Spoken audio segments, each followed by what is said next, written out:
Hello guys, welcome to Pronouncist, your pronunciation guide. Today we will learn how to pronounce the word shown on the screen, ACCOST. First, let's hear its American pronunciation. ACCOST, ACCOST. Now, read the syllables of U.S. pronunciation shown on the screen naturally. ACCOST, ACCOST.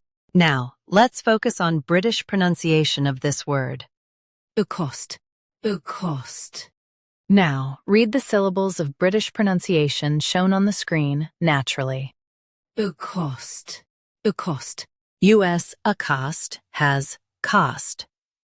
UK ACCOST has cost. Practice repeatedly and you'll soon be able to say this word perfectly. The best way to practice is to repeat the syllable multiple times. The meaning of the word is to stop and speak to someone. Try repeating this word several times to improve your pronunciation. We post daily videos on useful and commonly mispronounced words to help you speak clearly and confidently. Save this video and subscribe to Pronouncist for more pronunciation guides.